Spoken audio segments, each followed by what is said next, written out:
Dian?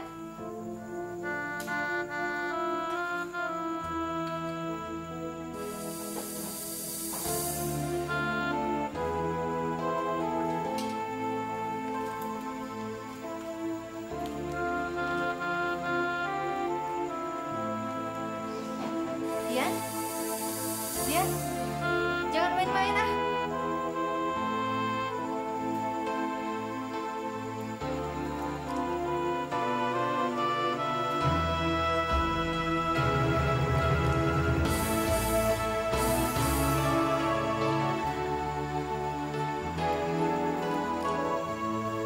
Dian?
Kawin yuk. Sudah saatnya saya terus terang kepada kamu. Karena saya nggak bisa nunggu lebih lama lagi.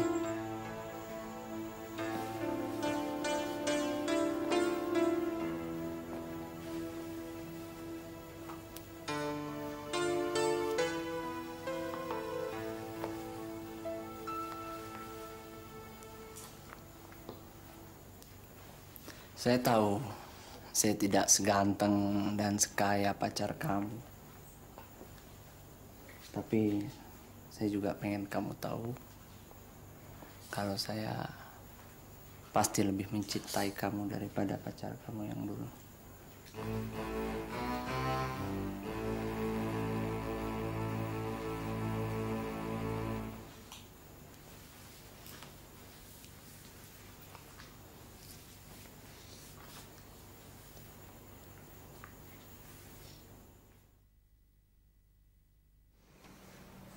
Dan kemudian Mama seperti terbang. Papa pintar sekali berdansa. Kencan pertama kali, Ma. Enggak. Kita nggak ada kencan. Papa dan Mama ketemu di ulang tahun teman. Jangan dulu lain dong dengan sekarang. Opa dan Omamu pasti marah kalau anak-anaknya kencan. Mama sendiri tidak pernah menyangka kalau kemudian Mama bisa kawin dengan papamu. Cinta pada pandangan pertama barangkali ya? Iya juga, Mah. Waktu pertama kali kenal Roni, wah, badan Setia gemeteran. Keringetan lagi. Rasanya aneh deh, Mah. Kamu beruntung. Memangnya Opa dan Oma orangnya kolot, Mah? Semua orang tua selalu dibilang kolot oleh anak-anaknya. Padahal semua orang tua tidak menginginkan anaknya menderita. Lebih-lebih sisa. Mama juga mengharapkan itu pada Tia. Mah, gimana sih rasanya kalau sebentar lagi kawin? Mama ngerasain gak karuan juga nggak? Musibah apaan lagi nih?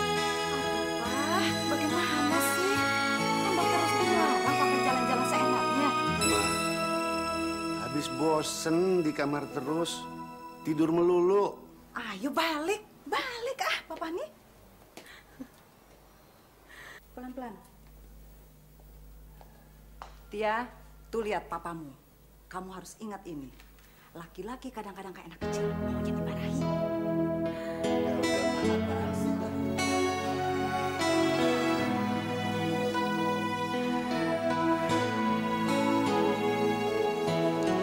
San, kamu udah perlu sama aku? Soal apa?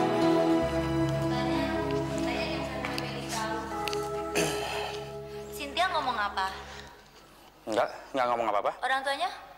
Enggak juga. Nggak ngomong apa-apa? Oh ya udah, kalau misalnya mereka nggak ngomong apa-apa, kalau begitu rencana kita berjalan seperti semula ya. Ini, Kak Roni udah pesen gedung belum? Terus baju pengantin, terus kue pengantin. Baju pengantinnya 1 set, buat Kak Roni juga. Terus bunga. Yang itu biar Sandra aja yang pesen. Terus untuk bulan madu, hotel di Paris sudah dipesan. Sisa buat Cynthia. Tiketnya Sandra udah pesen loh. Roni ini gimana sih? Beres, semuanya itu udah beres. Itu semua Om Anwar yang ngurus. Saya nggak mau dari saya capek mikirin itu. Lagi pula, Cynthia dan aku udah sepakat nggak ngadain pesta gede-gedean. Mungkin dibilang nggak jadi ke Perancis, tapi ke Pulau Komodo atau Lombok. Dan kita udah merencanain pesta yang unik dan berkesan untuk kami sendiri. Gitu. Saya nggak mau melihat muka adik saya lecek karena kurang tidur dan stres. Jelas. Ya, Sandra selalu berdoa semoga semuanya sampai tanggal 11 Juli nanti. Emang ada apa tanggal 11 Juli? Ya ampun, gimana sih katanya udah diurus semua sama Om Anwar. Kalau ini tanggal 11 Juli hari perkawinan aja lupa. Iya, ingat sekarang. Sorry. Oke. Thank you.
Terima kasih. Kan juga.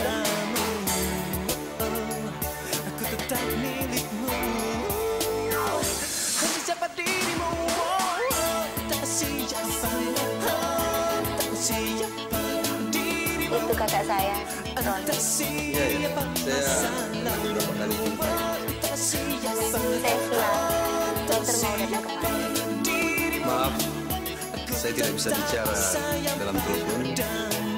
Nah, ini masalahnya agak rumit. Kenapa, Dok? Begini, saya punya seorang perawat, namanya Henny. Dia kehilangan putranya, Jerry. Tapi kemudian ternyata Jerry ditemukan oleh seorang pria yang kemudian menyerahkannya kepada Henny. Lalu pria tersebut mengantarkan Henny dan Jerry ke Cengkareng, ke bandara. Setelah itu, pria itu kembali ke rumah ini. Mungkin yang dokter maksud calon suami saya, Gusti. Kebetulan nama suami Suster Henny ini juga Gusti.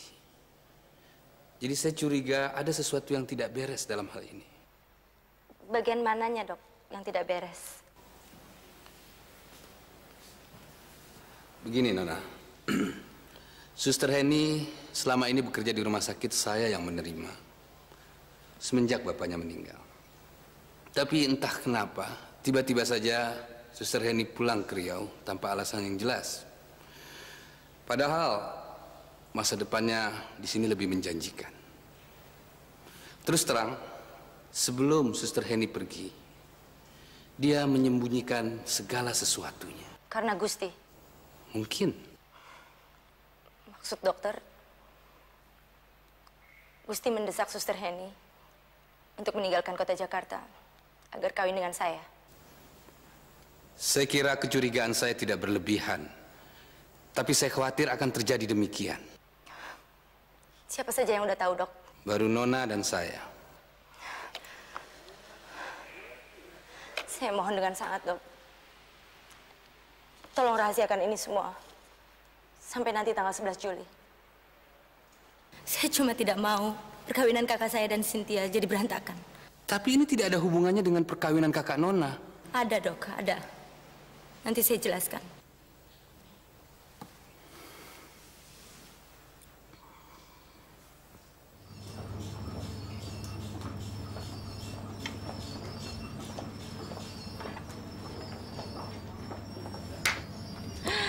Semua info sudah di tangan, Des.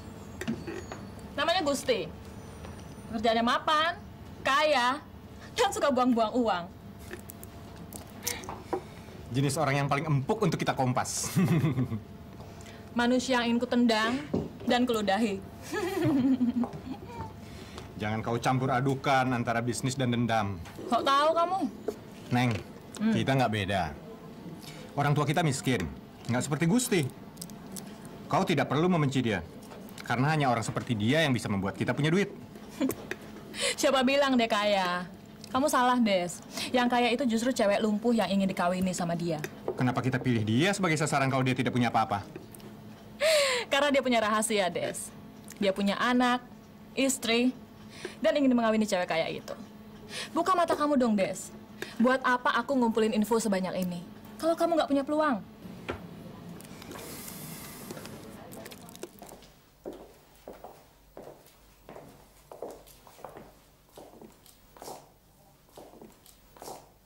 Di mana ya ruangannya?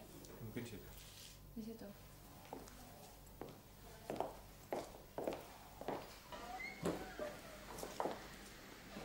Selamat siang, Gus.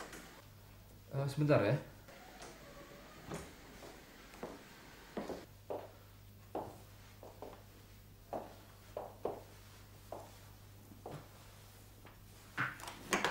Mau panggil satpam? Silakan. Sabar. Sabar, Gus. Temanku ini paling nggak suka orang bertingkah.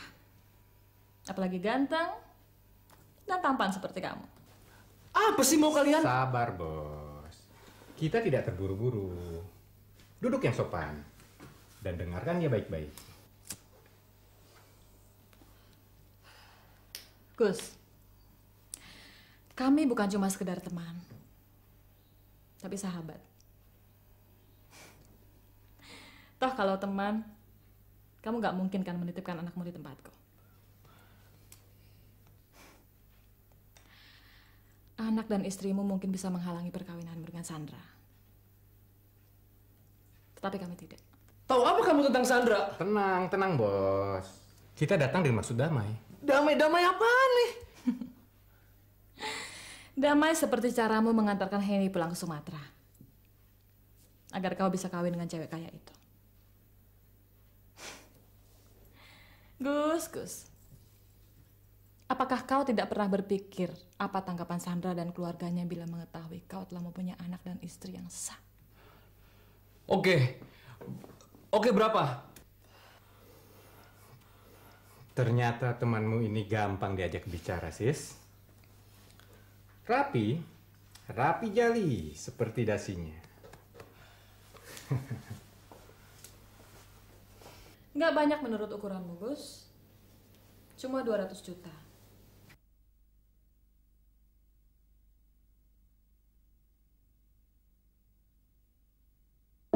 Jangan sampai ketinggalan update terbaru dari MVP Entertainment ID dengan subscribe atau klik tanda lonceng di bagian kanan.